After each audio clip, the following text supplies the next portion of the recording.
Be home.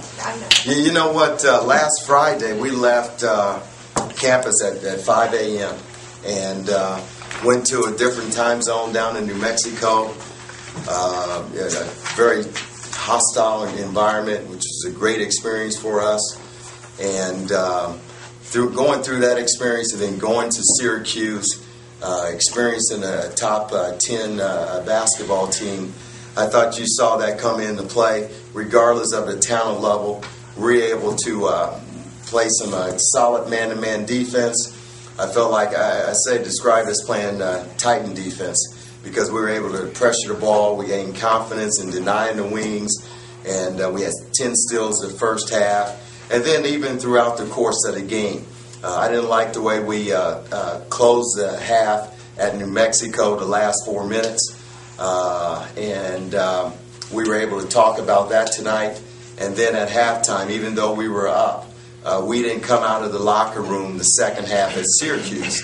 So that was one of the things that we talked about at halftime, coming out with the right mindset and intensity to extend the lead to start the second half. I think that carried us through.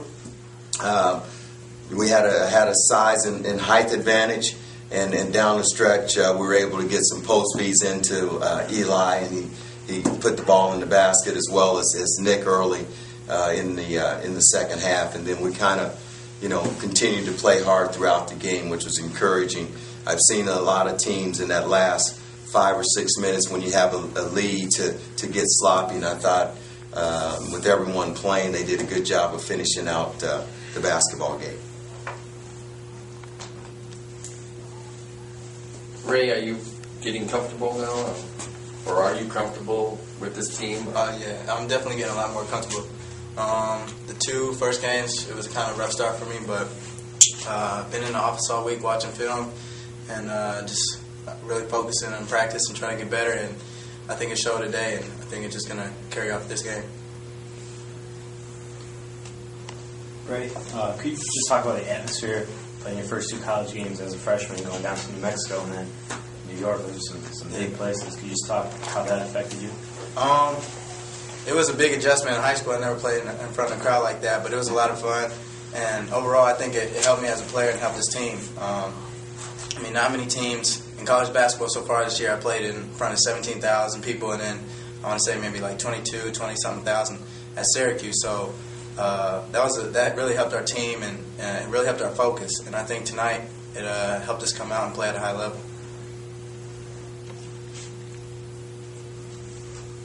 A lot of new faces out there for you, Eli. Some of the players, even new to us.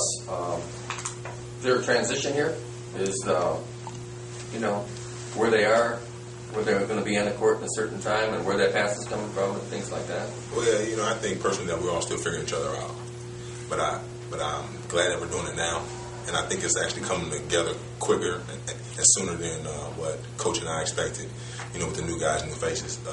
But I think everybody's starting to get in their comfort zone now. We just have to take one game at a time, and how we were comfortable today, we have to take on the road.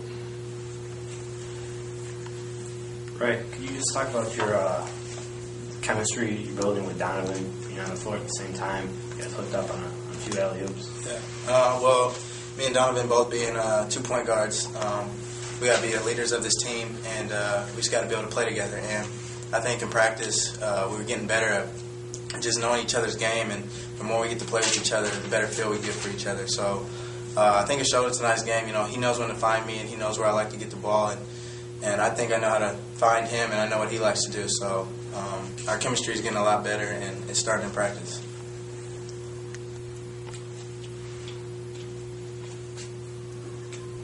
Coach McCallum, is that difficult for you as a coach, or a challenge for you as a coach to have 2 point guards out there and figuring out which set that this one should run, or that set the other one should run, or are they figuring each other out while you're figuring them out? Well, I think it's a real advantage because they both have a high IQ, and they're 2 of our more verbal guys. Eli is our most verbal guy.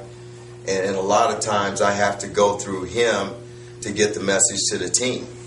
And that's kind of unusual going through a big guy, but he's got the loudest voice, And so what we have to do with Donovan and Ray, they're probably the next in line in terms of verbalizing what we're in, the things that we're trying to get done, and going to the players and getting them to do it. So it's an advantage. Last year I had Donovan out there with Woody a lot, and they were able to make plays off each other. So again, I think when you see those are two of our best ball handlers, that they can make plays off of each other, and that's important, and that gives us an opportunity to get some easy baskets. So because of their skill level. And then Donovan has really been, I mean, you saw tonight that, and it's your first time seeing this, Tom, but he has really come in and energized us with this defensive intensity on the ball. I mean, he's got quick feet, and he's getting after that ball, and that's the kind of role that we've got him playing, one that Woody played last year, and it's been really good for us. You like him coming off the bench then and adding that energy, yes, bringing that energy. You know, as Eli said, we're still trying to find each other. I mean, that's nothing set in stone. We're trying to see, you know, who's going to do what, who's going to be consistent, and I mean, you know, so there's a rotation that's still, you know, still open, and we're so young in the season, and it's tough to those first two games to just kind of see our identity because of the caliber, and then just going on the road, not having a lot of court time and experience. But, you know, we get to go on the road, Mississippi State, against a high major, and see what we've learned and see where we are. And then when we come back, and really the next 5 or 6 games after that, we'll know more about our identity and who we are. Because that'll be Horizon League type teams, and as well as playing Wright State, our conference opener there. Ray, is it going to be a little bit easier perhaps going to Mississippi State now that you already went to New Mexico, you already went to Syracuse, and whatever Mississippi State brings, I imagine it can't be any more intimidating of a place as the Carrier Dome and the Pit. Yeah, the Pit and the Carrier Dome are probably two of the toughest places to play in college basketball. And, you know, like I said earlier, that's just going to help us as a team to stay focused and help build our chemistry in a hostile environment. But I bet Mississippi State, I mean, they'll probably have a good crowd, but I don't think we're going to really be focused on the crowd. I mean, now we're focusing on winning games and just playing as a team, and I think we're just going to go into Mississippi State and just play as a team and try to get a win.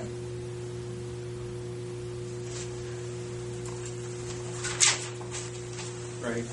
Can you just comment on the whole Rashad Phillips passing out of the jersey, what that means to you? Yeah, I didn't even know it was going to be like that, but it was a good moment. You know, he was a great player, and those are just big shoes I got to fill, and just really learning today and just throughout this week about all the history and everything that he did here.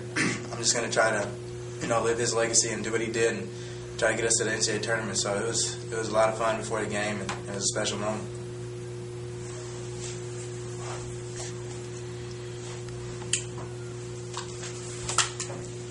Okay. All right. Thank you. Thanks, guys. Have a safe trip.